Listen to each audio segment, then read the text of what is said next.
Shalom, Shabbat, Shalom. Father, ask that you have mercy on us. Forgive us. Tears of oppression, tears of confession, born in the trenches, birth of a savage. That's all you have left. After years of deception, knowledge is power. The man is a weapon, right? Divine with the message. Too many signs in the heavens. This is the time for correction. Code red, mark of the beast in your right hand and forehead. What you gon' do? When they tell you can't bounce it without it. Earth ID, what you know about it? Nothing. Too busy discussing what happened on Empire last night. And your Facebook likes. Father, forgive us for all of our wickedness, for all of our weaknesses. Know that we guilty. Know that we guilty is innocent. Have mercy, oh Lord. We perish for ignorance. Father, forgive us. We perish for ignorance. Father, forgive us. Father, forgive us for all of our wickedness, for all of our weaknesses. Know that we guilty. But see us as innocent. Have mercy, oh Lord. We perish for ignorance. Father, forgive us. We perish for ignorance. Father, forgive us. I was 7 years old when I heard God speak. One word, 2 times, all he said was preach. First book I read out the Bible, it was John. Straight to the booth, out the belly of the beast. Please, Father God, forgive me for my sins. Everything foul, said, thought, felt, or did that's against you. When the Holy Spirit in you, you know she gon' convict you, cut you like a Ginsu. Long, deep, and wide. Tears in my eyes when I pray. Tears in my eyes when I pray. Know that I'm guilty as charged. I should have been in the grave, yet you keep giving me grace. Father, forgive us. Know that I'm guilty as charged, but you keep giving me grace. Father, forgive us for all of our wickedness, for all of our weaknesses. Know that we guilty, but see us as innocent. Have mercy, oh Lord. We perish for ignorance. Shalom, day Father, forgive us. We perish for ignorance. I'll pray to the Most High. Father, forgive us for all of our wickedness, for all of our weaknesses. Know that we guilty, but see us as innocent. Have mercy, oh Lord. We perish for ignorance. Father, forgive us. We perish for ignorance. Father, forgive us. Awanawa, Shabbat Shemayim, Kodash Haya Shabka, Haya Malakmaka, Daba Aratas Awaka, Haya, Shah, Aratas Akawa, Haya, Bashemayim, Natala Nawa, Haya, Kaya Wamwa Selanawa, Kawawa, Nawa, There is McGowan, Shabbat Shalom.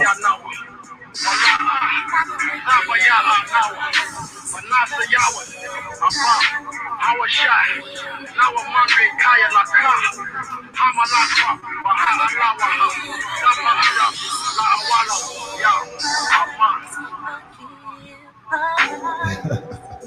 Judah the Lion got that black beard. Shabbat Shalom, okay?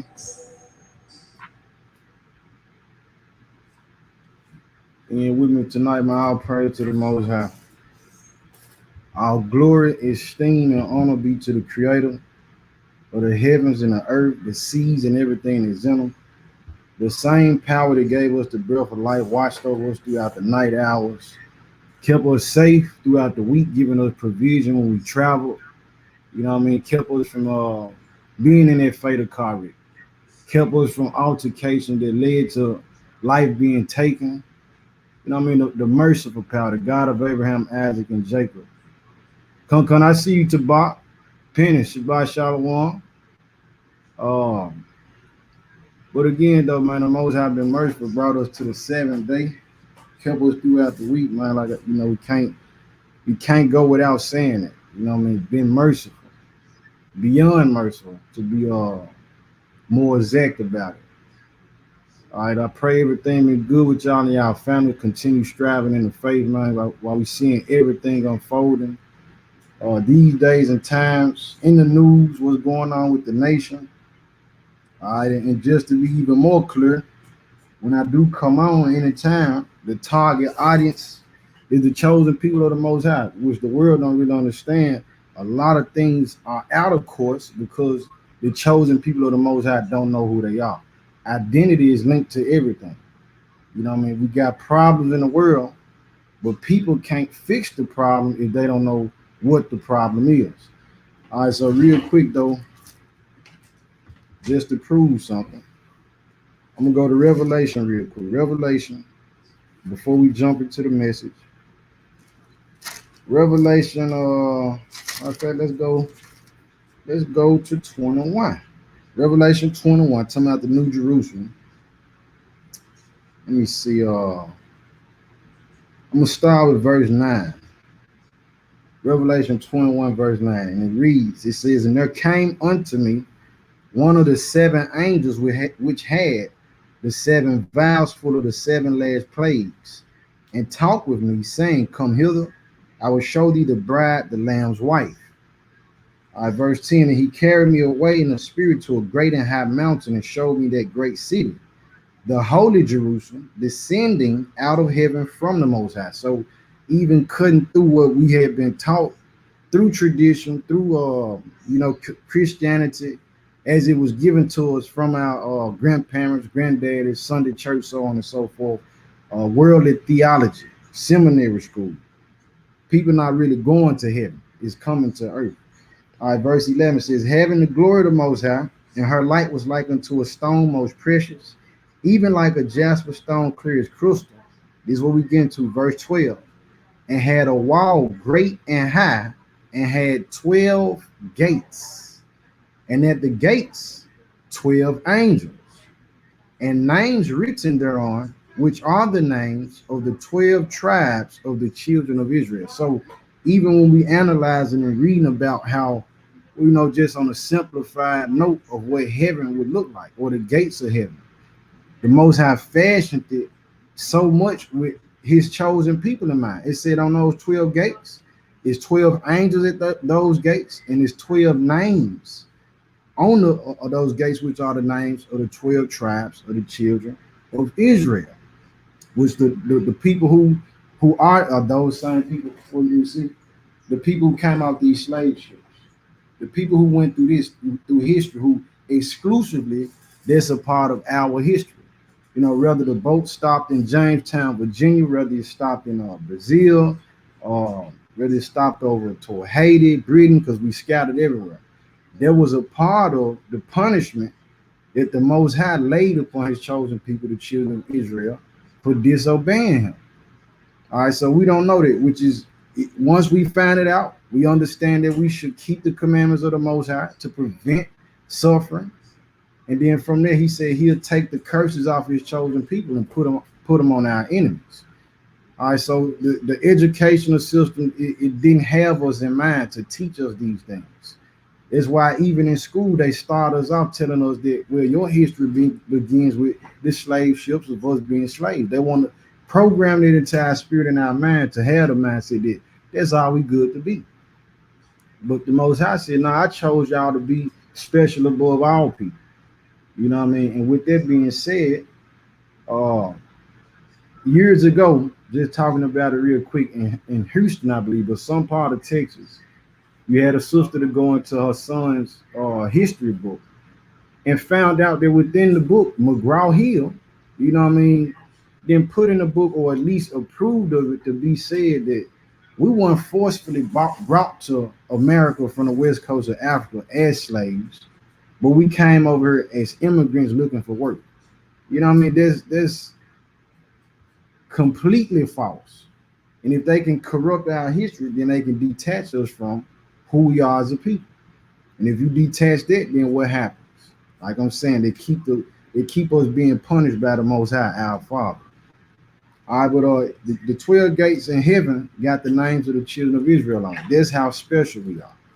All right. So going forward with the message, though, family.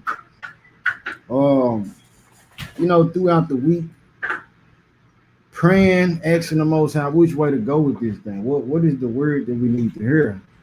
and trying to be cognizant and aware, of those signs that the Most High reveal.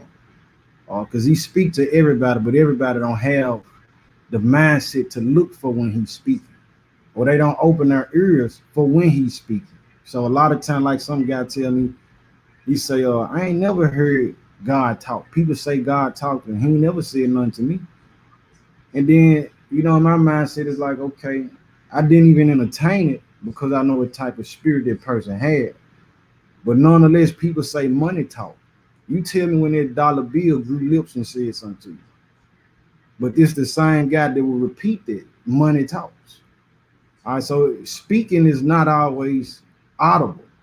It's confirmation through things. And one of those things that was confirmed, going through the scriptures, even last night, I'm reading out a second Baruch, and it started to talk about, the resurrection. How would the bodies be? And this message is not for the Sadducees, or neither is it for those who don't believe in spiritual bodies, who carnal, who don't believe that, that it'll be a transformation of the bodies, that we're gonna go into an immortal time period. It's not for you. He that have an ear, let him hear. If y'all been keeping up with me, I'm not trying to appease to nobody. I'm only saying what the Most High put on my spirit to say. It's not for me to say what pleases the next person, not even to say what please me. If y'all don't know, sometime when I'm on here, I cut myself with this word. You know what I'm saying? We supposed to be getting cut. All right, but nonetheless, what's on my spirit is, what are we preparing for? What is the world preparing for? What should Israelites be preparing for? What is one of the most profound reasons why we should keep those commandments in the faith of Hamashiach, striving for the master of the kingdom? Why? Because even as the scripture tells us, that I have not seen nor ears heard that which the Most High have prepared for them, who love Him. I'm paraphrasing. All right, and so that whole realm of things, and what we're going into, is going to be beyond what you can believe and even imagine. But we'll touch on it just a couple of times here. And something else interesting that the Most High brought to my attention this week, which I want to share. I'm going to put it on the screen here. Let's see. Y'all tell me if y'all can see it. I pray so. Let's see. Chrome tab. I'm not sure if I'll be able to have yeah. Preferably y'all be able to see it with me. Sharing this tab to the screen. I can't see if y'all can see this. And I just did it. I tell you what. Okay, so what we see on the screen here, family, it says Sumner Redstone, media mogul who led Viacom, dies, age 97. This was a few days ago. Now this right here it shocked me. It was amazing. I was, you know what I'm saying?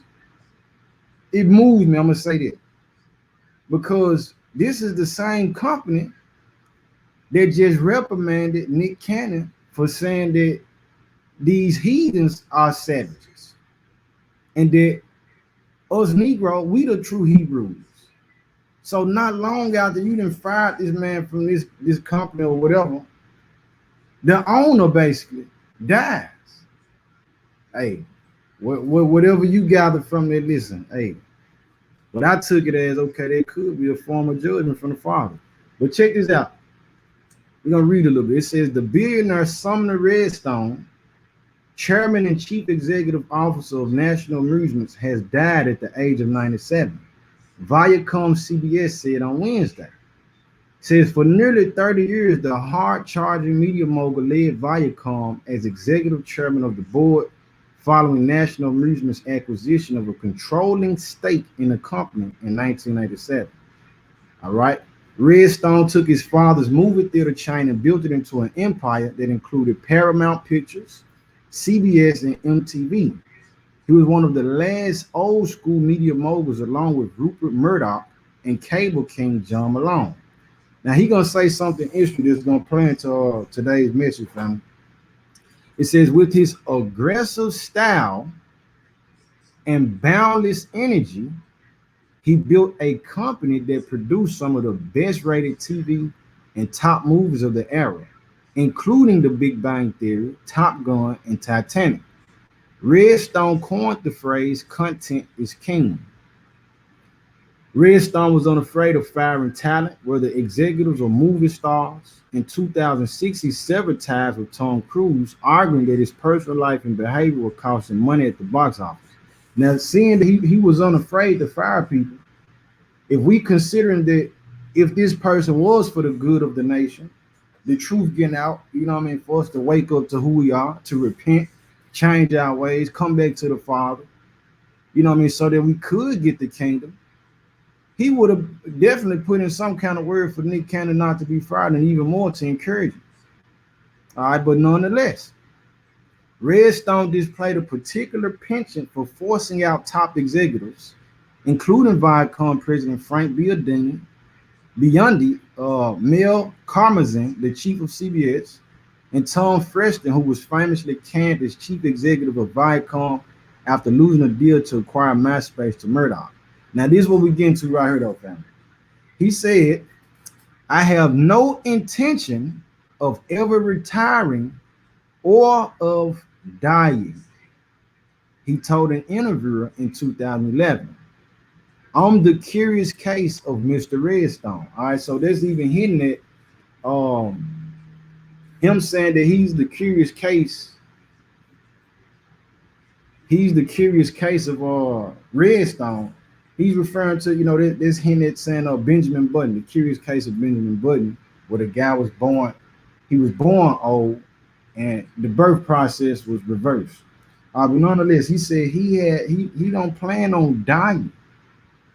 He don't plan on dying. That's gonna come into play because today, family, in the world, you got people working to prevent death. You got people who, scientists and different groups of researchers, playing with technology, AI, artificial intelligence, talking about robotic limbs, so on and so forth, to say that they want to cheat death. Okay? All right, so let's get some word in. You know, I done enough talking.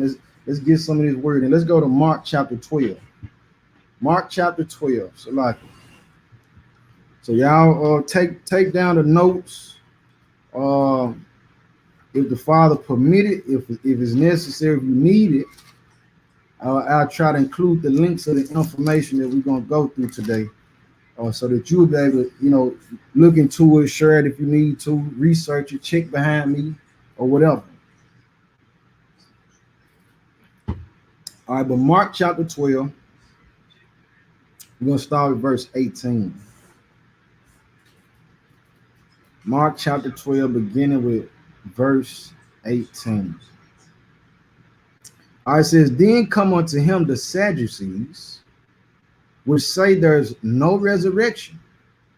And they asked him, saying, Master, Moses wrote unto us, if a man's brother die and leave his wife behind him and leave no children, that his brother should take his wife and raise up seed unto his brother. All right, now, just to get some clarity, hold it. Let's go to Acts 23. Because many of us, we're not aware of what Pharisees are or what Sadducees are. We need to know this. All right, so Acts 23, verse 6 is where I started. It says, but when Paul perceived that the one part was Sadducees and the other Pharisees, he cried out in the council, men and brethren, I am a Pharisee, the son of a Pharisee. Of the hope and resurrection of the dead I am called in question. Verse 7. And when he had so said, there arose a dissension between the Pharisees and the Sadducees, and the multitude was divided. Verse 8, this gets the precept. Write this one down. It says, for the Sadducees say that there is no resurrection, neither angel nor spirit. But the Pharisees confess both. So you want to know what are the beliefs of Sadducees? They don't believe in angels. They don't believe in spirits. They don't believe in the resurrection. All right, but the Pharisees believe in the resurrection. They believe in the angel. They believe in the spirit. You know what I mean? And in short term or simplest terms, they carnal. All right, they carnal. So going back to Mark 12, it says, "Then come unto him the Sadducees, understanding that they don't believe in spirit, angels, or the resurrection, which say there is no resurrection. And they asked him, saying, Master, Moses wrote unto us, if a man's brother die and leave his wife behind him, and leave no children, that his brother should take his wife and raise up seed unto his brother." All right, we're going to pause again. All right, for some, that might be a hard saying. Some people might not agree with it, like going to your brother, have a child with your brother's wife. So hold it. Let's go to Deuteronomy 25, family, real quick. We just had a conversation. Me and the Ox, we just had a conversation about this. All right. Deuteronomy 25, verse 5. That's what we're going to start at. Deuteronomy chapter 25, verse 5. Write it down.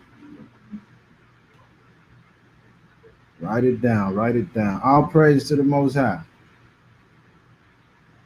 All praises to the Most High. All right. Deuteronomy chapter 25, verse 5 says, "If brethren dwell together, and one of them die, and have no child, the wife of the dead shall not marry without unto a stranger. Her husband's brother shall go in unto her, and take her to him to wife, and perform the duty of an husband's brother unto her." So keep in mind what's going on, because it'll go past a lot of people's head. Well, I'll go with the next verse until real quick. It says, "And it shall be that the firstborn which she beareth shall succeed in the name of his brother, which is dead, that his name be not put out of Israel."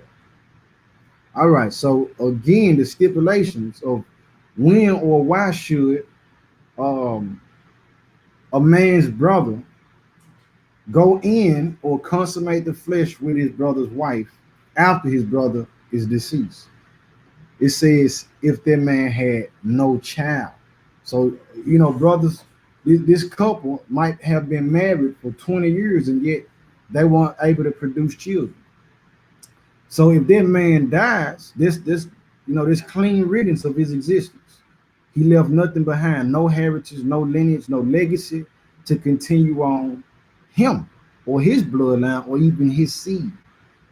So the provision for that was that, okay, well, if he got brothers, or flip side, if they were together for 20 years and he had children, then his brother wouldn't have to go into his sister-in-law.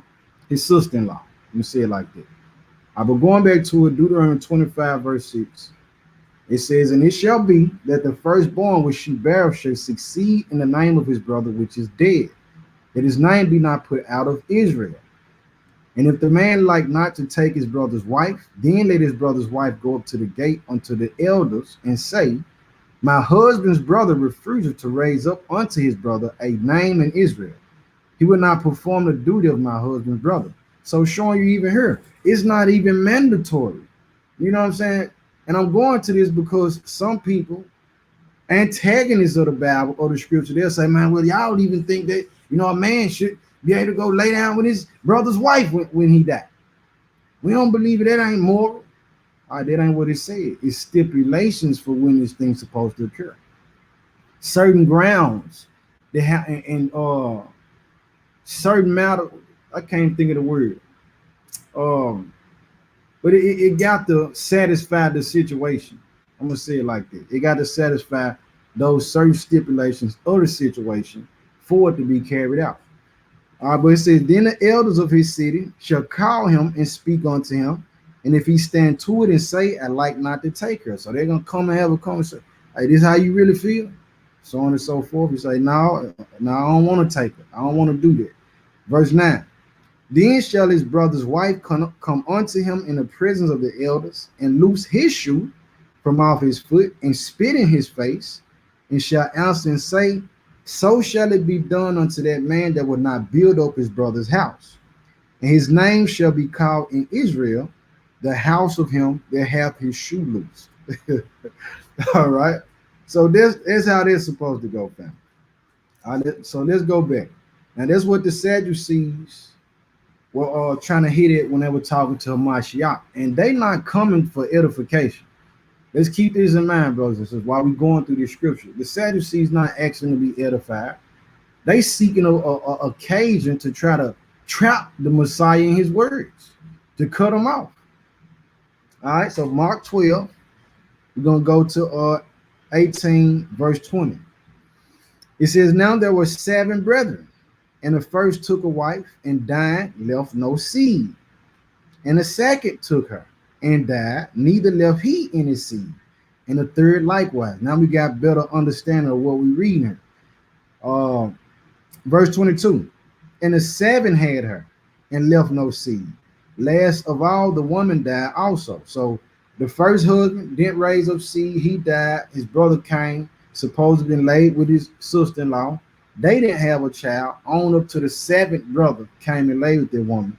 No child was had, and at the furthest extent, at the end, the woman too died. All right, verse 23. In the resurrection, therefore, when they shall rise, whose wife shall she be of them? For the 7 had her to wife. Verse 24. And Yeshua answering said unto them, do ye not therefore err, because ye know not the scriptures, neither the power of the Most High? So he said, man, y'all don't even know. Bro, y'all don't even really understand the scriptures, for one. You know what I'm saying? And then y'all don't even know the power of the Most High. You think the Most High wouldn't have gave this woman the power to conceive a child? You think he would allow that to keep going on if it wasn't his judgment to condemn their woman or their family? The Most High could have made that woman conceive a child for any one of them. That's what the Messiah tell them, Hamashiach. Verse 25 says, for when they shall rise from the dead, they neither marry nor are given in marriage, but are as the angels which are in heaven. Keep that in mind, fam. This is going to come into play for this message. So Hamashiach tell them, look, at the resurrection, when they rise, so they don't marry or are given in marriage, but they like angels. They be like the angels. All right. So let's go to 1 Corinthians. Let's go to 1 Corinthians 15. Because understanding it, again, we're not dealing with pharisaical people. Sadducees, carnal-minded people who don't believe in the supernatural, don't believe in that it's a such thing as the spiritual body. And if you don't believe, then the question becomes, okay, when Hamashiach was hung on a rugged tree, and he cried out, he said, Father, into your hands I commend my what? My spirit. So in that case, if he said, I commend my spirit into your hands, where is this spirit going to? All right. And even on the flip side, what I had to share with people before, when we read in the scriptures, it says, then Satan got into Judas the night that he betrayed the Messiah. Was there Esau that got into him? No.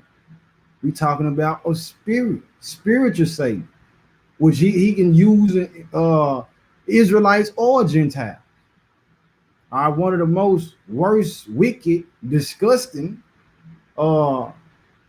Gentiles is Antiochus Epiphanes, and then other than him, within that account for the Maccabees, on the same token, one of the most disgusting Israelites who got used by Satan was, if I'm not mistaken, Alcimus, a betrayer of our nation. All right, but nonetheless, and this outside of Judas. 1 Corinthians 15. Make sure we write this down, family. 1 Corinthians 15. We're gonna start with. Man, I just love all that. Let me start with verse 40. It says, there are also celestial bodies and bodies terrestrial, but the glory of the celestial is one, and the glory of the terrestrial is another. There is one glory of the sun, and another glory of the moon, and another glory of the stars. For one star differeth from another star in glory. So also is the resurrection of the dead. It is sown in corruption, it is raised in incorruption. It is sown in dishonor, it is raised in glory. It is sown in weakness, it is raised in power. Verse 44. It said, it is sown a natural body, it is raised a spiritual body. There is a natural body, and there is a spiritual body. So we got to understand it's like what's operating. This is a suit right here. You know what I mean? This even goes in why we were admonished, judge righteous judgment. Said don't judge according to appearance. You know what I mean? Just because this person looks sweet or look kind and friendly, man, that's a serpent. Beware of the wolves in sheep's clothing. Look nice, and then even on the flip side, some of these people out here look tough and mean, but that's the most kind-hearted person. Dude look like he got a couple skeletons in his closet. I'm talking about literal skeletons hanging on clothes hangers. But dude, the friendliest guy you ever meet. Lay down his life for you, give you the shirt off his back. So we have to judge righteous judgment because we want to deal. The realest part of a person, the truest part of a person is the spirit. All right. And we got to try the spirit by the spirit to see if it's of the Most High. All right. Because a lot of people front, even what we talked about last Shabbat. Satan got children out here too. You know what I mean? And so understanding that, we got to be able to discern the difference between who is who. All right, but nonetheless, it's a spiritual body. The truest part of a person is the spirit. Now we're going to jump down. Let's jump over. Let's jump over here. Matter of fact, I'll read all the way through. Verse 45, it says, and so it is written, the first man, Adam, was made a living soul. The last Adam was made a quickening spirit. Howbeit, that was not first which is spiritual, but that which is natural, and after it, that which is spiritual. The first man is of the earth and earthy. The second man is the Messiah from heaven. All right. Verse 48. As is the earthly, such are they also that are earthly. And as is the heavenly, such are they also that are heavenly. And as we have borne the image of the earthly, here we go, we shall also bear the image of the heavenly. All right, so we got this, and we holding this flesh, this suit, what I'm talking about. You know what I mean? This ain't the real part of us. But just like we bore this, we're gonna have to bear the heavenly. Those of us who remain and get through and make it to the kingdom, right? Verse 50. It says, now this I say, brethren, that flesh and blood cannot inherit the kingdom of the Most High God. Neither doth corruption inherit incorruption. Behold, I show you a mystery. We shall not all sleep, but we shall all be changed. In a moment, in the twinkling of an eye, at the last trump, for the trumpet shall sound, and the dead shall be raised incorruptible, and we shall be changed. We're going to get into how those bodies are going to be changed too. Verse 53. For this corruptible must put on incorruption, and this mortal must put on immortality. All right, so don't we talk about the kingdom lasting forever, going on and on and on, world without end, Isaiah 45 and 17? Yeah, we talked about it being a kingdom that's going to last forever. We talk about eternity and what's going to go on. So then, understanding how corrupt the world is, how much wickedness it is in the earth today. Who really want to hold on to this world? Who want to prolong this world in the state of how things are? If we had that mindset in us right now, brothers and sisters, listen, we on the wrong path. You know what I mean? We need to, not that we want to, like the scriptures say, you desiring the day of the Messiah, because what end would it be for you? But nonetheless, to prolong how this thing need to be changed and transformed, man, just as we need to be. All right, let's go to Jeremiah 36 before I go into another source, you know what I mean, just to prove the validity of it. So we're going to go to Jeremiah 36. Jeremiah 36.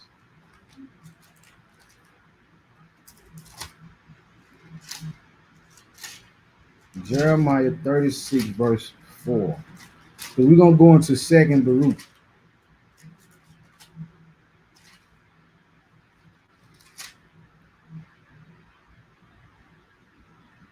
Let's see.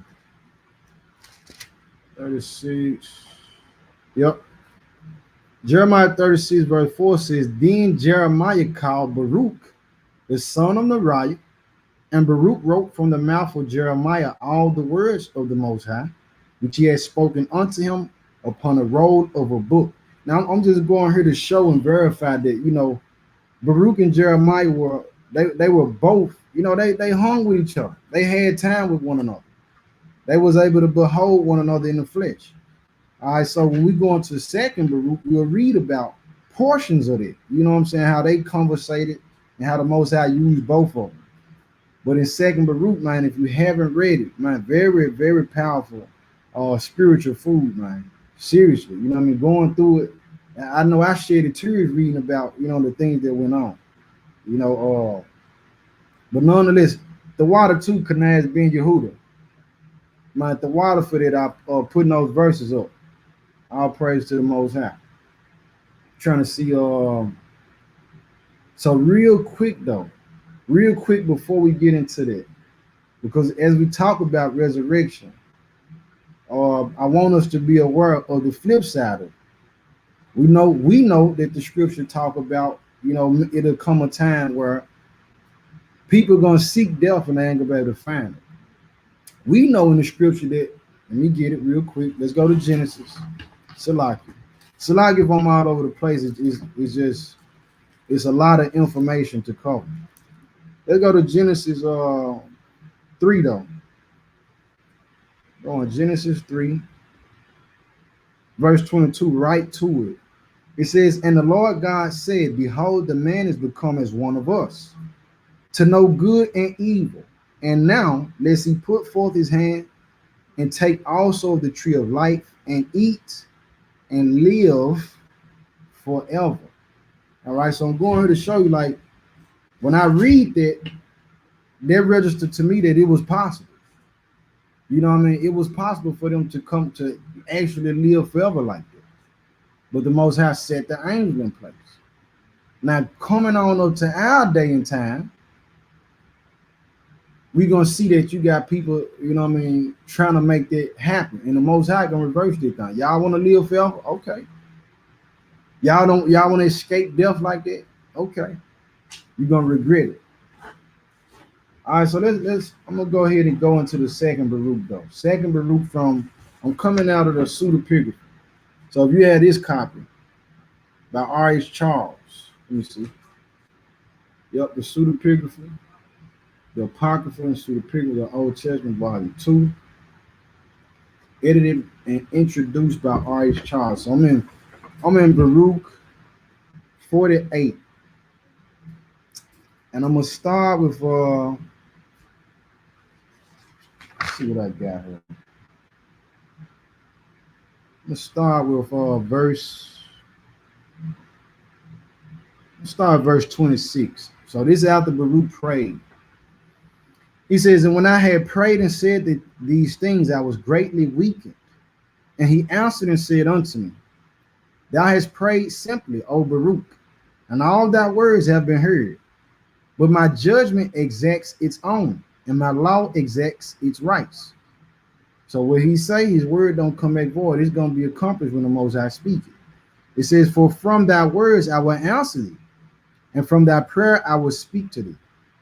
For this is as follows.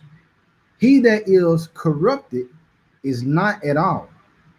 He has both wrought iniquity so far as he could do anything, and has not remembered my goodness, nor accepted my long suffering. So the wicked, those with the corrupt mind, they haven't took into account what's going to come after the sin. They haven't took into account the consequences. Those are simplified as being reprobate. They void of judgment altogether. They don't care about that. They don't feel any conviction behind sin and transgression against the Most High. He said they haven't considered those things. All right, continuing on says, therefore, thou shalt surely be taken up as I before told thee. For that time shall arise which brings affliction. For it shall come and pass by with quick vehemence, and it shall be turbulent, coming in the heat of indignation. And it shall come to pass in those days that all the inhabitants of the earth shall be moved one against another, because they know not that my judgment has drawn nigh. For there shall not be found many wise at that time, and the intelligent shall be but a few. I did bring to mind the scripture that tell us in Apocrypha, where it say one land will say to another land, has wisdom passed through thee? Can it be found in thee? And their answer, no. All right. Says, moreover, even those who know shall most of all be silent, and there shall be many rumors and tidings not of fruit, and the doings of phantasmata shall be manifest. All right, talking about demons, and promises not of fruit be recounted. 2 Timothy 3 tells us in the last days it'll be truce breakers, all right, and false accusers. Remember that? So I'm gonna read that again. It says, and promises not a fruit be recounted. So it's lining up with the script. Some of them shall prove idle, and some of them shall be confirmed. And honor shall be turned into shame, and strength humiliated into contempt, and probity destroyed, and beauty shall become ugliness. And many shall say to many at that time, where hath the multitude of intelligence hidden itself? And whither hath the multitude of wisdom removed itself? All right. So now I'm gonna go on over to 49. Now we're talking about these resurrected bodies. This is gonna come into play. Y'all bear with me. So Baruch, 2nd Baruch 49, starting with 1, it says, nevertheless, I will again ask from thee, Almighty One. Yea, I will ask mercy from him who made all things. In what shape will those live who live in thy day? So he's like, what fashion and form, you know what I'm saying, will those people be? Or how will the splendor of those who are after that time continue? Will they then resume this form of the present and put on these intermeddling members, which are now involved in evils and in which evils are consummated? Or will thou perchance change these things which have been in the world as also the world? All right, now, so Baruch asking of the Father, what we gonna still have these same suits that get sick, they get tired, you know what I mean? They get hot, they get sweaty, you know what I mean? They feel aches and pains. He said, are we gonna still have these same type of present bodies, which had these particular evils done to, or perchance would you change them, even as the world will be changed? All right, so hold Baruch. Let's go to Revelation 21 again. Because he said, even as the world will be changed. Come on. And we just read in 2 Timothy said, what it say, the flesh and blood cannot inherit the kingdom of the Most High. So you got to come out this fleshly shell, or be renewed and restored, resurrected, right? All right, so Revelation 21, verse 1. Revelation 21, verse 1. Now you good, Kanash, you good. Man, I'm highly thankful, you know what I mean, for your labor right now. All right, it says, and I saw a new heaven and a new earth, for the first heaven and the first earth were passed away, and there was no more sea. All right, so we seeing here, man, it's gonna be a new heaven and a new earth. All right, so along with the new heaven and new earth, we're gonna need some new bodies. That's what Baruch hollering at them about. That's what he asked them for, as also the world. Going back to Baruch, now we in 50. It says, and he answered and said unto me, hear, Baruch, this word, and write in the remembrance of thy heart all that thou shalt learn. For the earth shall then assuredly restore the dead, which it now receives, in order to preserve them, All right. It shall make no change in their form, but as it has received, so shall it restore them. And as I delivered them unto it, so also shall it raise them. For then it will be necessary to show to the living that the dead have come to life again, and that those who had departed have returned again. All right, so what the Most High letting us know is that the people who pass on, all right, so if one was to pass away and he had one leg, Uncle Robert, you know, he had one leg when he passed away. When he's restored to life, when he's resurrected, at the first now, initially, he gonna appear to loved ones and people who know him and who he know with that same form, one leg. Like you can't deny, yeah, that's him. He still got one leg. That's initially though, family. This is what the Most High letting us know here. All right, said it's necessary. It said, and it shall come to pass when they have severally recognized those whom they now know, then judgment shall grow strong, and those things which before were spoken of shall come. So confirm that it's your person, you know what I mean? And then people gonna like, my hey, this is gonna verify and confirm that the word of the Most High is that much more true. And I say that to say, my brothers and sisters, hold on to the faith, man. No matter what the world throwing at us and what we're going through, they want us to be non-believers.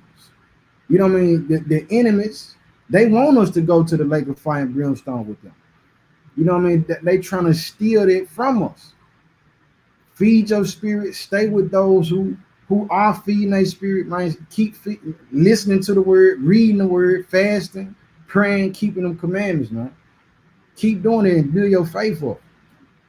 We gotta, man, it's a beyond words to explain the reward that we're striving for. All right, but going back to it, verse 51, it says, and it shall come to pass when that appointed day has gone by, that then shall the aspect of those who are condemned be afterwards changed, and the glory of those who are justified. So what it tells us in Daniel 12, it say at that time, people gonna be resurrected, some to eternal life, and then others to eternal shame and contempt.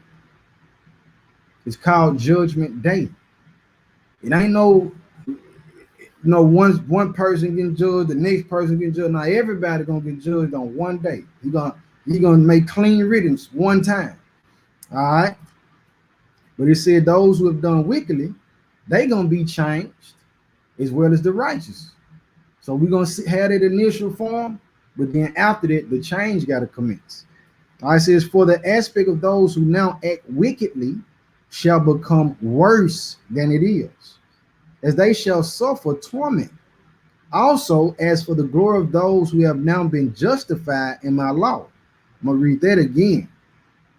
Also, as for the glory of those who have now been justified in my law, who have had understanding in their life, and who have planted in their heart the root of wisdom, then their splendor shall be glorified in changes, and the form of their face shall be turned into the light of their beauty, that they may be able to acquire and receive the world which does not die, which is then promised to them.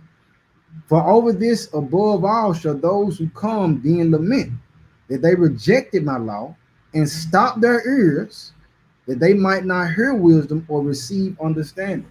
All right, so letting you know, like, man, it's gonna come that time, man, everything that we fight for, striving to live this righteous life where, man, sin is everywhere. So easily accessible. This world they try to make it hard for you to keep the commandments of the Most High. They try to make it impossible for you to keep the commandments of the Most High. Like me and the brothers talk about, the Most High tell us, don't even touch the corpse of the dead pig. Here it is, they put it in all the food, they put it in the hair brushes. You know what I mean? Brothers trying to get waves in their head, the little gray hair in the brush, the wave brush. Yeah, that come from a pig. It come from a boy. They said if we don't get you in the wash, we're gonna get you in the rinse. All right, so we got to be more aware of what we're doing, researching. And I do want to it's on my spirit too to share a message about when we going shopping for these different foods and amenities that we need, getting the kosher things. You know what I mean? I want to talk about this. But it said those who close their ears at him. Let's get this verse in case there be some who not aware. Proverbs 28. Proverbs 28, verse 9. Proverbs 28, verse 9. All right, it says, Proverbs 28, verse 9, he that turneth away his ear from hearing the law, even his prayer shall be abomination. So if you don't want to hear what the Most High got to say, man, you look, don't waste his time trying to come to the throne asking him for nothing. You know what I mean? We deal with that all the time on the street. And even we deal with it over the YouTube. Some people might log in. I don't want to hear that, log out. Hey, once you didn't hear it, guess what? It's on the account. You can't say you didn't hear it. Now we're going back to Baruch 51, family. We're going back to Baruch 51. All right. Verse 4 again.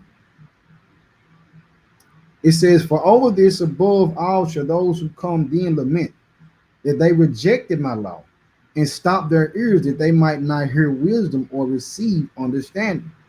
When therefore they see those over whom they are now exalted, but who shall then be exalted and glorified more than they?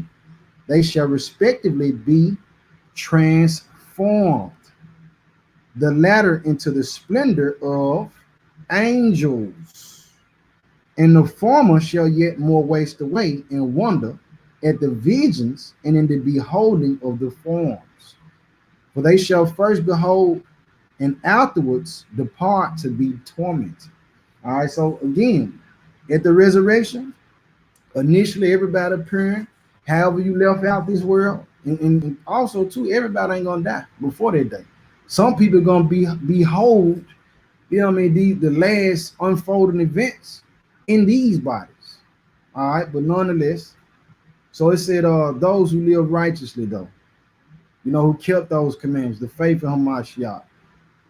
It says that when resurrected, the splendor be changed to those brothers and sisters into that of angels. Now, if we go back to where we started, when Hamashiach in Mark 12, he said, those people, he said, when they rise again, they be like angels. Remember that, brothers and sisters?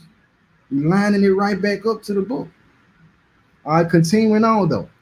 Verse 7 says, but those who have been saved by their works, remember that video? Yet will he find faith? And what do he say? Judgment according to our works. Go look at that message. It says, but those who have been saved by their works, and to whom the law has been now a hope, and understanding, and expectation, and wisdom, a confidence, shall wonders appear in their time. For they shall behold the world which is now invisible to them. Again, I mean, everything is spiritual. People think that stuff just happening. There ain't no such thing as demons and spirits and angels and all that. Again, the question I pose is, when Hamashiach said, Father, into your hands I commend my spirit, what was his spirit going? All right. So it is a spiritual realm. We got to understand it. The invisible things is the realest part of life.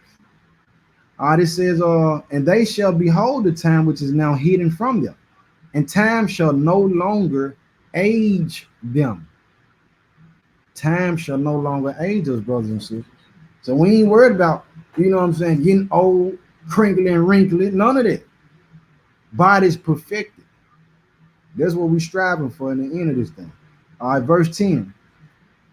It says, for in the heights of their world shall they dwell, for they shall be made like unto the angels, and be made equal to the stars. And they shall be changed into every form they desire, from beauty into loveliness, and from light into the splendor of glory.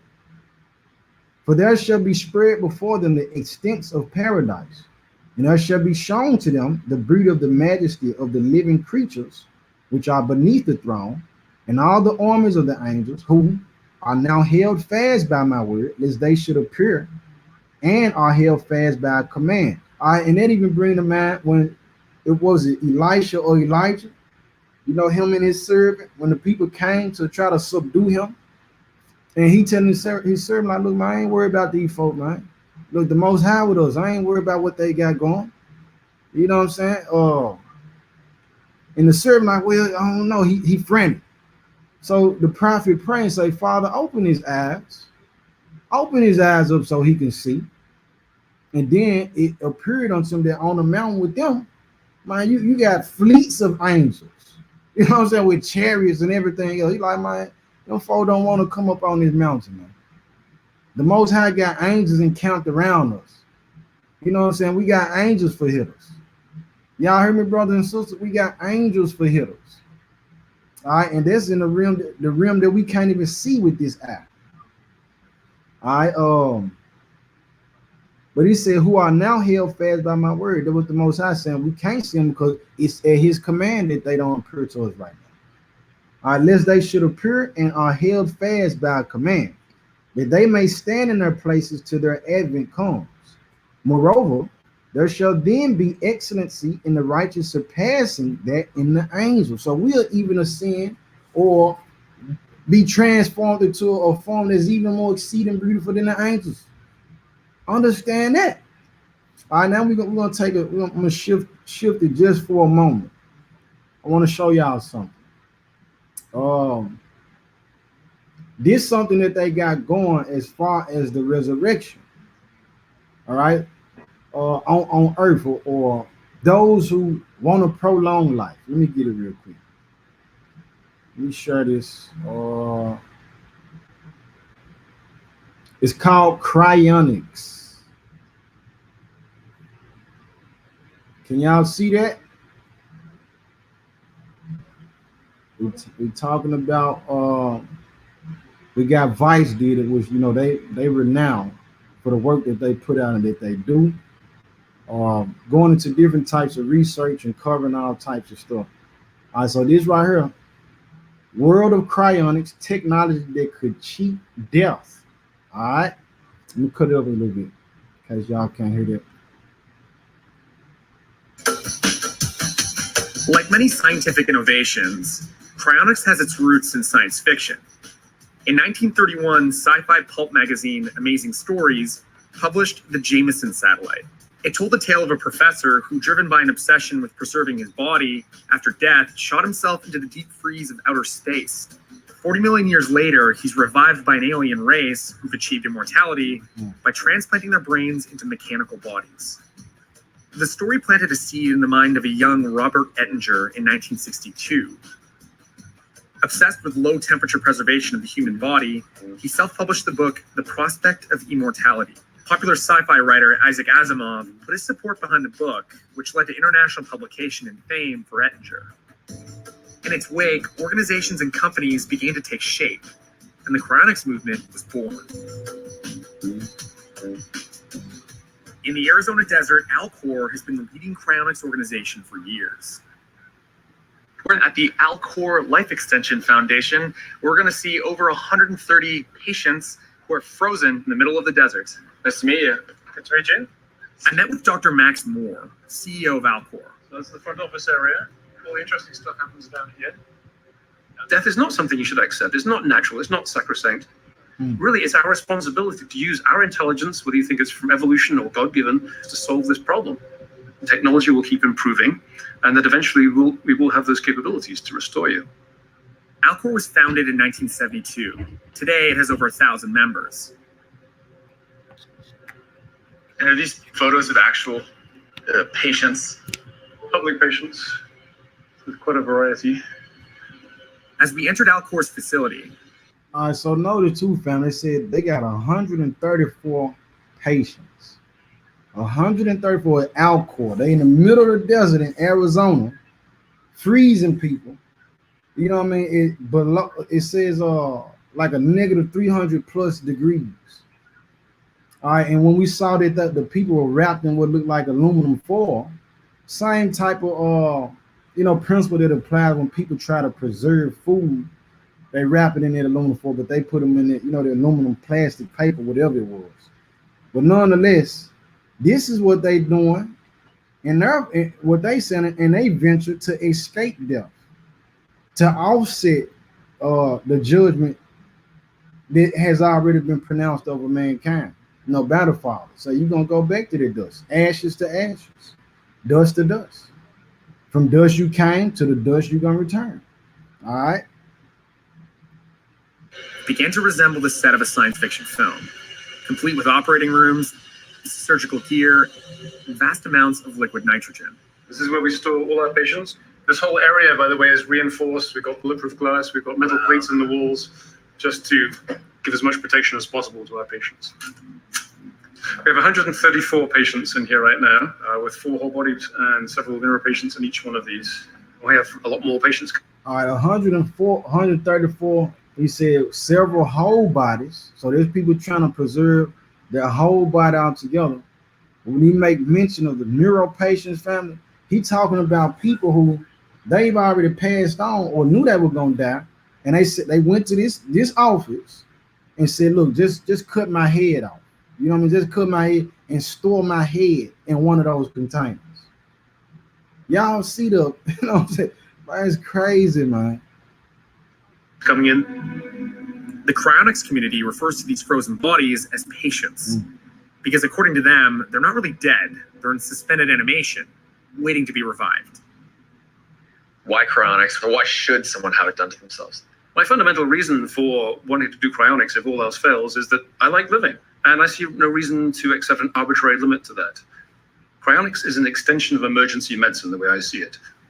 It's people who stop breathing, their heart stop beating. When you've done the best you can, there's nothing more you can do with today's medical technology. Give them to us. We're going to protect their cells as well as we can and just drop them to a very, very low temperature. They can wait then for decades or even centuries if necessary until technology has reached a level where it can repair the damage done to them by the aging process, by the disease itself, and by the cryonics process. I met Aaron Drake, Alcor's medical response director, who explained to Okay. So the purpose behind it, you know, let's just, you know, take a moment to see what he's saying. These people have in their mind saying that, well, even though the technology right now is not available to preserve or restore me to a state of living that I would like to be, I would like for you to store my body, freeze my body, 300 below, preserve my body until that technology is available, and then unthaw me. And you know, those who just saved and froze their heads, attach my head to another body. Now we've seen this type of stuff. They drop these type of things in the movies, family. You got the movie called Upgrade, ties right in with Neuralink, and what we're looking at here with cryonics. You got Altered Carbon. They putting this stuff out here. They not just doing it just to be doing it. You know what I mean? Even in Black Mirror, got a lot of it in it. That particular show, where they talking about AI and man merging, which we're gonna get into that with this Elon Musk devil. But nonetheless, these people want to preserve their body, say even if it take decades or ages. So what that means, you got to have somebody who watching these bodies, somebody who watching these facilities, keeping up with these folks. They work to where even if this doctor died in 100 years, somebody else got to come along, and when the technology is available, bring this person out of this stasis chamber or whatever. who asked how this operation works. How many times have you done this procedure? Alcor's done this 134 times. I've been involved in 49 of them. And this is where it would happen, right? Right here. The body would be right there. Yeah. Could I go inside of that container? You could. All right, let's get into this thing. Oh, there you go. It's not so bad. As Aaron secured the lid, I gained a first-hand view of an Alcor patient. Don't do that. The guiding principle of the preservation process is called vitrification, a procedure intended to prevent our bodies from freezing and our cells from crystallizing. We do a conventional surgical procedure called a thoracotomy, where we basically open up the chest, access the heart, and use the body's plumbing, the arteries, the veins, to not only remove the blood out of the vascular system, but all the fluids of the body. We're going to flush in a medical grade antifreeze. Our bodies are maybe 60 to 70% water. If that went below the freezing temperature, it would freeze. It would crystallize. So that's what destroys the cells. It destroys cells. Y'all are gonna kill me, and I'm your next cryo experiment. Okay, family. All right. So they drain out all fluids, everything, all your liquids, and replace it with a medical antifreeze to keep your cells from freezing and crystallizing, which that brings on the death. You know what I mean? Which is this explains to us what's happening with the body when a person dies, and you see that they say that the body's cold. But this is what they have in mind, though, brothers and sisters. This is what they thinking about. So even on that note, let's get some scriptures on it though. Let's go to Revelation. Let's go to Revelation. Who would want to prolong their life in this wicked world? You know what I'm saying? I can see if everything was beautiful and lovely. Right now, we dealing with pedophiles, LGBTQ community going crazy, wilding out, sicknesses. Ain't nobody dying from nothing. The only way to die nowadays is coronavirus. You know what I'm saying, man? We in a wicked world. Who want to prolong their life for this? This ain't something I would even want to hold on to. Like I said, I can see if it was like paradise. I can see if everything was beautiful and lovely. You know what I'm saying? Everybody everything working for the good. I'm gonna go to Revelation 9 though. So like, all right, Revelation 9. I tell you what, whole Revelation 9. Whole Revelation 9. Go to Ezekiel 9. All praise to the Most High. This right here blew me away too when I was when the Most High was constructing the word, I would say, prayerfully. Prayerfully is not of my own volition. Ezekiel 9. I want to start with I'm gonna go with verse 4. Ezekiel 9 and 4.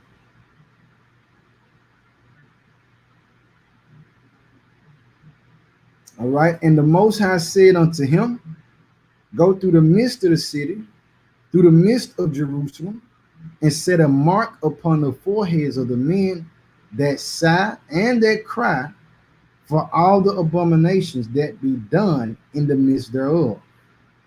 And to the others he said in mine hearing, go ye after him through the city and smite. Let not your eyes spare, neither have ye pity. Slay utterly old and young, both maids and little children and women, but come not near any man upon whom is the mark.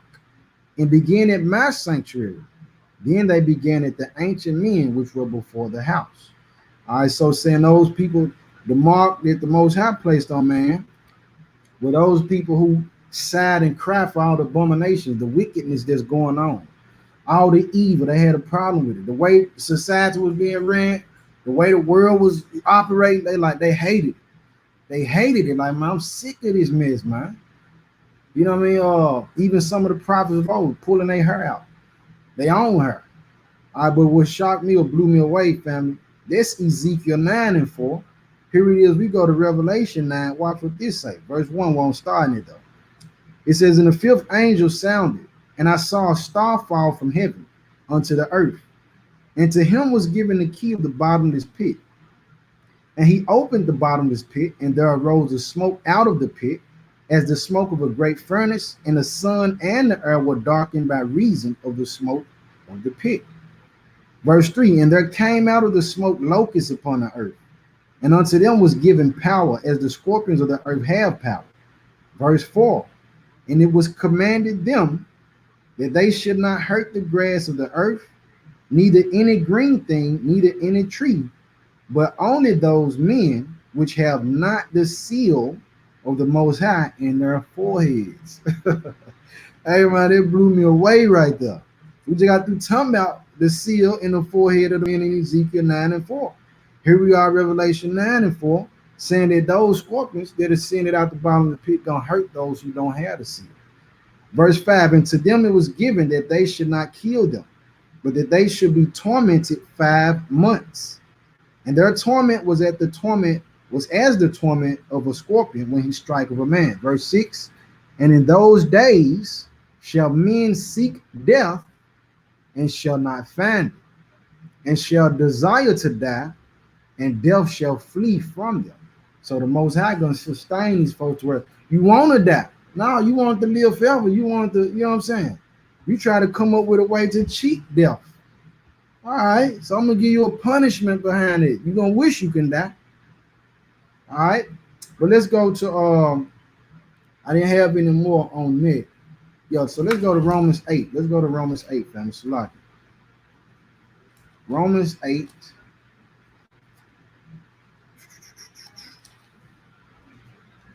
Romans 8. You have the X. Romans 8. Verse 18. That's where we started. Because we went over the scripture, Revelation 21, telling us about a new heaven and a new earth. And then we read in Second Baruch, which we got to get more from that. Well, no, we got all of it. But we read in Second Baruch that those people, the righteous, were going to be changed, even as the world itself, as the earth itself will be changed. Romans 8, verse 18 says, for I reckon that the sufferings of this present time are not worthy to be compared with the glory which shall be revealed in us. For the earnest expectation of the creature waiteth for the manifestation of the sons of the Most High God. So even the earth itself is in mourning because, you know, everybody ain't came into that perfect repentance. But that's what the earth waiting for. Because as we get sealed in a case like that, then even the earth gonna be transformed. The earth want to be renewed too. All right. This is why we seeing the fishes washing up on the shore like it is in Florida right now. You got just innumerable amount of fish on the shore. This is why we seen the birds falling out the sky in Arkansas, the earthquakes and volcanoes erupting. You know what I mean? All this different type of stuff. Verse 20 says, for the creature was made subject to vanity, not willingly, but by reason of him who hath subjected the same in hope. Because the creature itself also shall be delivered from the bondage of corruption into the glorious liberty of the children of the Most High. For we know that the whole creation groaneth and travaileth in pain together until now. All right, so the new heaven and new earth, we're going there for that. All right, but let me show y'all something else too. Even on the grounds of that, for how things are going, because they want to merge people, because a part of, you know, trying to fight or cheat death, they need the technology. And they want to fuse man with machines. All right, so let's listen to what this demon here say. So like it. Okay, let me share my screen. Share the screen. Let's go to. Let's go get it from him first. Elon Musk.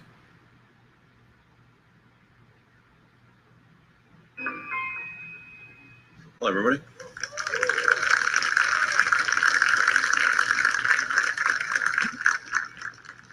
So that video was not Shutterstock. That was actually Neuralink. So that's actual video from the company. So if you want to get a sense for what it's like to work at Neuralink, that video is indicative of the atmosphere of Neuralink. It's an incredibly talented team, and you're going to hear a lot from them tonight. So we're going to actually go quite into depth on what we're doing, why we're doing, how we're doing it, and I'm just incredibly impressed with the caliber of talent at Neuralink. And in fact, the main reason for doing this presentation is recruiting. And this will be a slow process where we will gradually increase the issues that we solve until ultimately we can do a full brain-machine interface. Yeah, this is going to sound pretty weird, but listen to this. Achieve a sort of symbiosis with artificial intelligence. To achieve a certain or sort of symbiosis with artificial intelligence.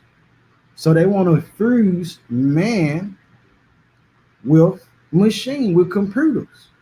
All right, so now coming to play, we the sci-fi movies, we talking about Elysium or Elysium, however you call it.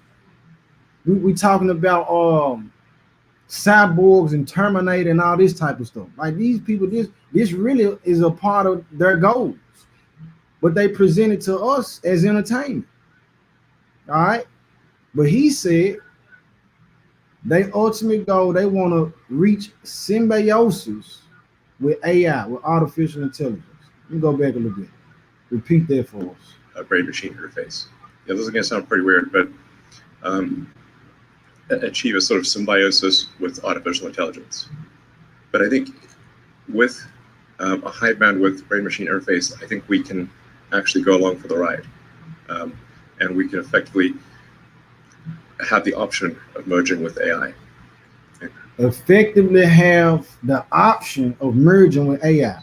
Because if y'all haven't been studying this guy, he said that he said as we'll be obliterated by artificial intelligence. So our best bet is to join them.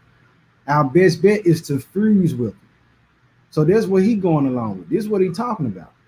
All right, so let me go to another video real quick though. Let me get another one.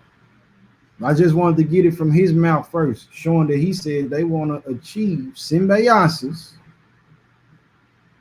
with AI, want to fuse us with artificial intelligence. All right, this one here.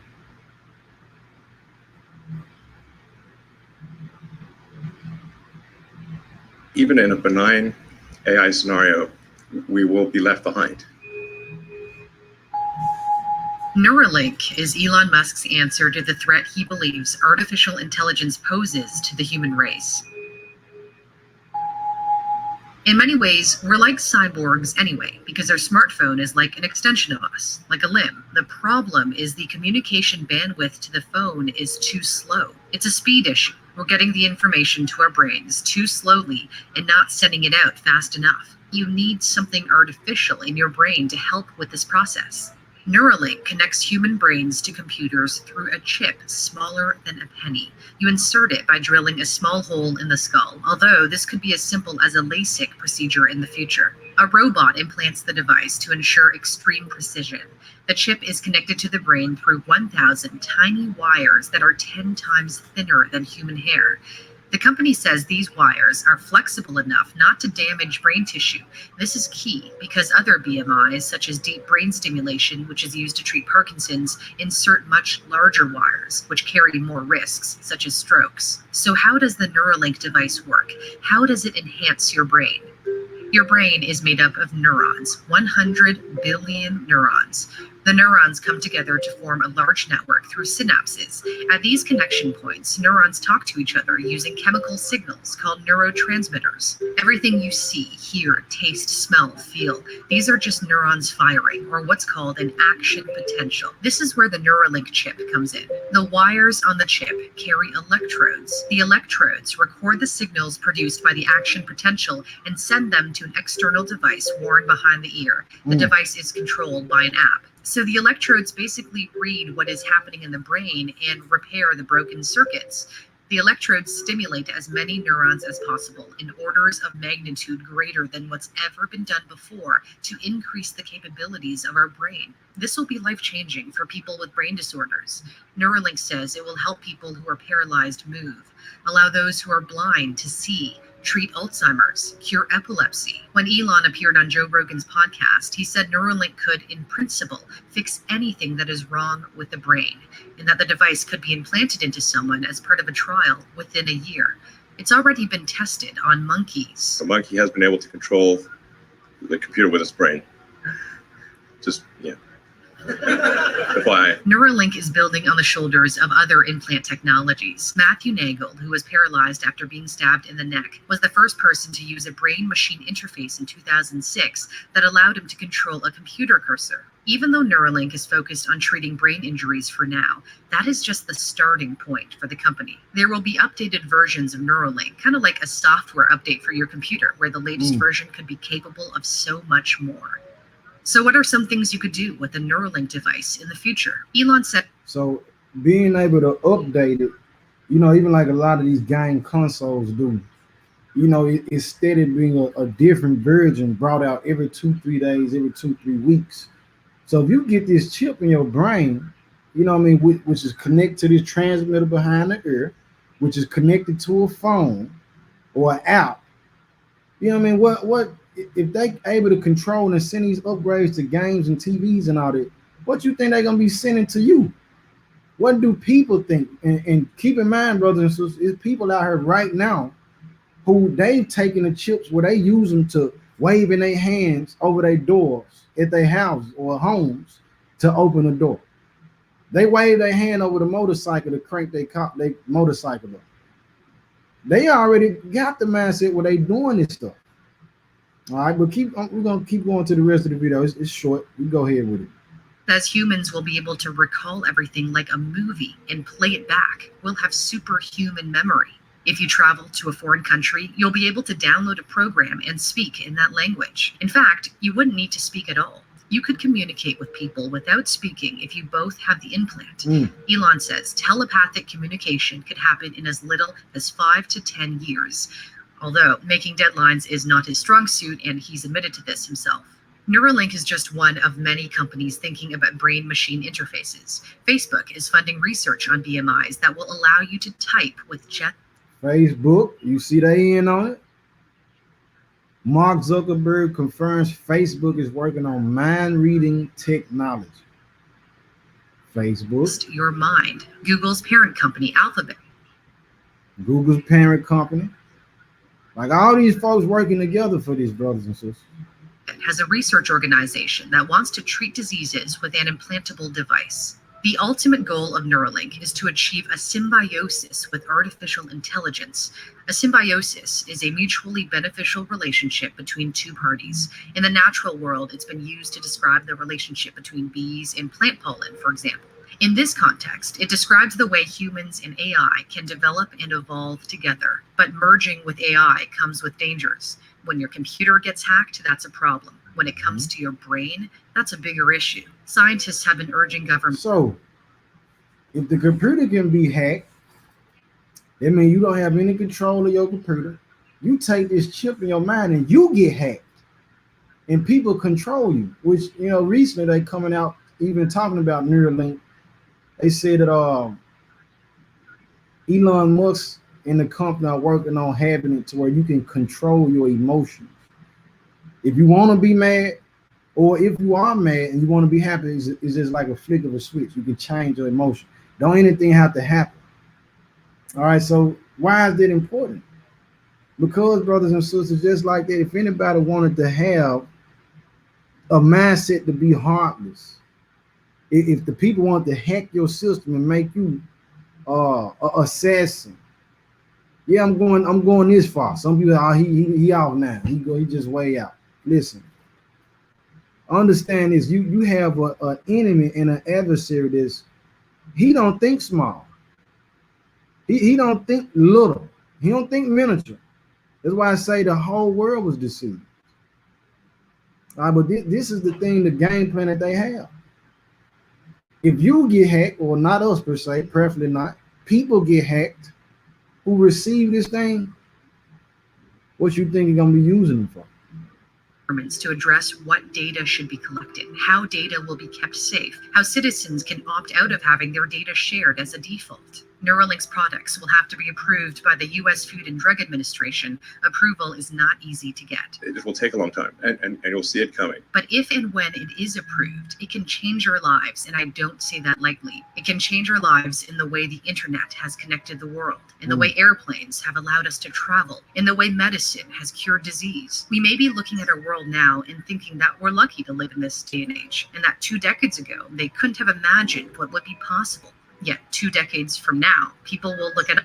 Okay, that's all I need from it. But look, even what she just said at the end of it, we're talking about now is what the phrase that they have, the new normal. The new normal being that people wearing face masks everywhere. Got to have this face mask on. 10, 15 years ago, a year ago, there wasn't so. You know what I mean? So let's not be small man to think that these things can't happen. It can be the new normal. You know what I mean? Nobody knows the day or the hour when the Messiah returns. But nonetheless, let's get this though. So part of why these people, why do they have a mindset to want to fuse with AI or prolong their life and freeze their bodies, so on and so forth? Let's go to 1 John, family. And we're getting ready to close out. We gotta hit the streets. We gotta try to wake up those in the highways and hedges, family. 1 John 2. 1 John 2 and 15.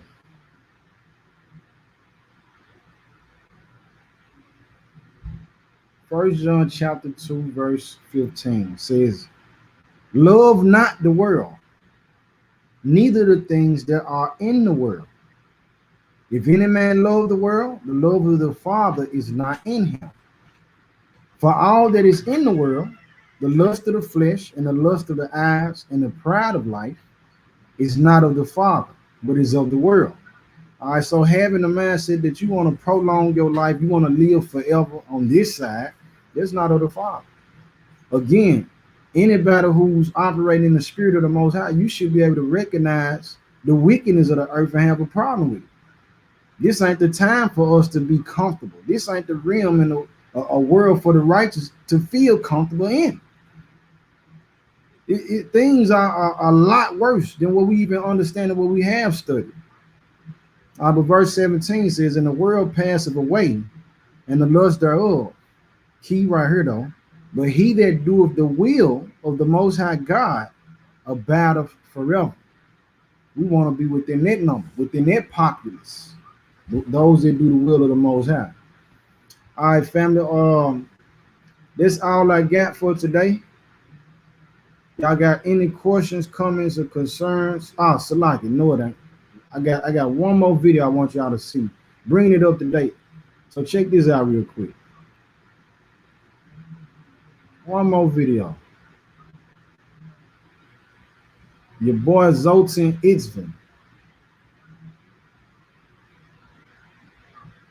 talking about he running for you see it, transhumanist presidential candidate Zoltan Itzvin on science and technology. So this guy, he running for president. You know, that particular party, the transhumanist party, it don't have a lot of morale, but nonetheless, it's an existing party.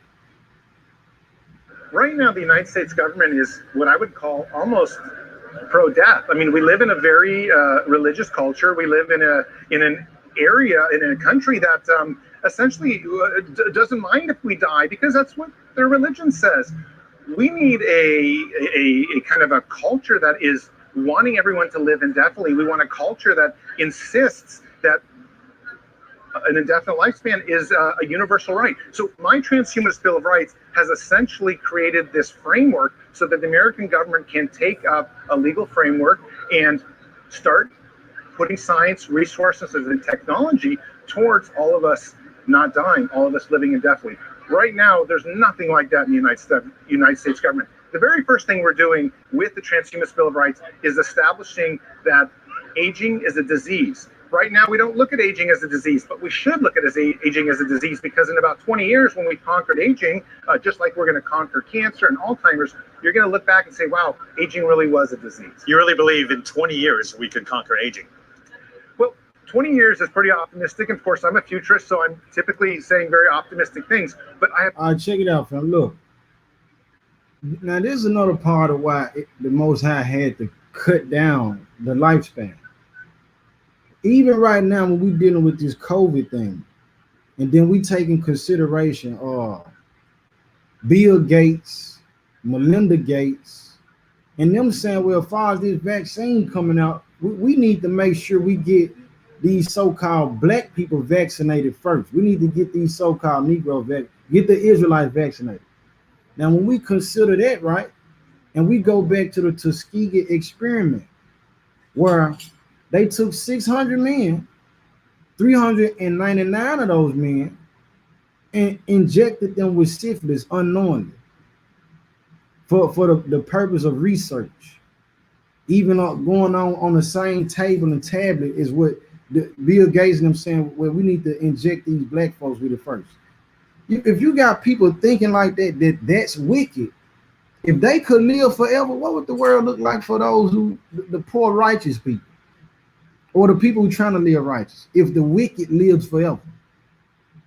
And it's a vast amount of wicked people who own or have the money and the resources. What kind of world would that be for us? And we know these folks operating in the spirit of Satan, because the Most High told us, be fruitful and multiply. Here it is, they coming on and say, well, we need to depopulate the earth. The earth got too many people. We need to bring those numbers down. All right, but nonetheless, listen to the rest of what this devil got to say. I have no doubt within 35 years we will conquer aging. We've already had success in experiments with mice in reversing aging, in reversing the kind of the tissue damage that comes from aging in certain kinds of organs. It's just a matter of now putting on human trials. So we're a lot closer than people realize when it comes to these things. And you have to understand, it's not just aging we have to reverse. It's also kind of this idea of conquering death.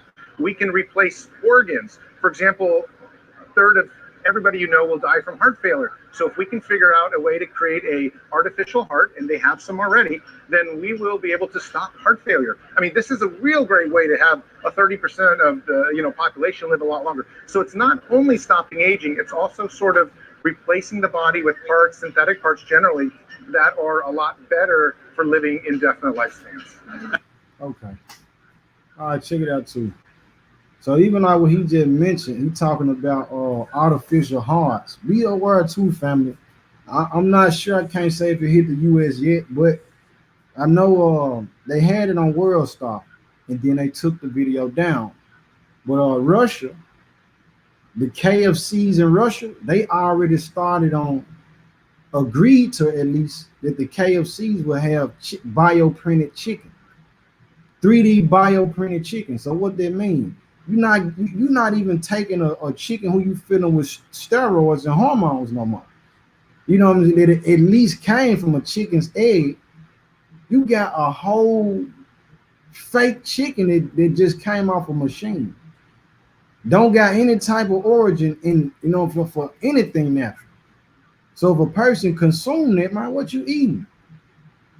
What are you eating in that case? All right, but other than that, family, man, that's all that I have for today. I pray that the word was a blessing to you, edifying, strengthening. Any question or comments or concern before we close out?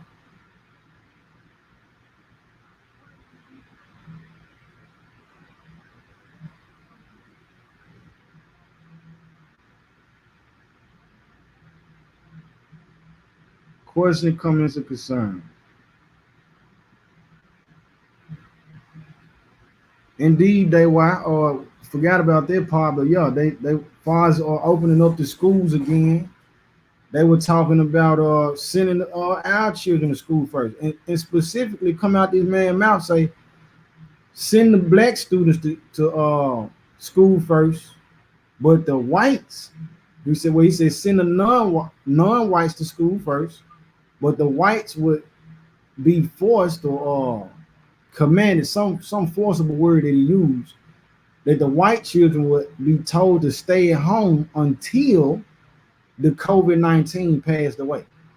So what they tell you, how much they care about us then. If they say, well, yeah, y'all Negroes, y'all go out there and y'all, if it's any more COVID-19 left, y'all get it first. But our white children, we're gonna keep them at home. And this world don't care about us, man. Hebrews 9:27, Lamar says, and it is appointed unto men once to die, but after this the judgment. Concon. Exodus 1:7, and the children of Israel were fruitful and increased abundantly and multiplied and waxed exceeding mighty, and the land was filled with them. Angel Dave, beautiful message. Shalom, family. Shalom, Sister Water. All praise to the Most High. This was good out the water. These heathens gonna have a long life in eternal fire. Come. Be safe on the streets, and the Most High be with y'all. Come the water for their blessing. This is why they want to depopulate. Our praises, bless Shabbat King. Exodus 1:19. The Egyptian women are not like the Hebrew women. Come, show not. All right. In the meanwhile, if y'all think of any questions or comments concerned throughout the week, shoot it to children of the prophets 144@gmail.com. Children of the prophets 144@gmail.com. And with that, I say shalom, Shabbat shalom, bless y'all. All praise to the Most High. Keep the faith, saints.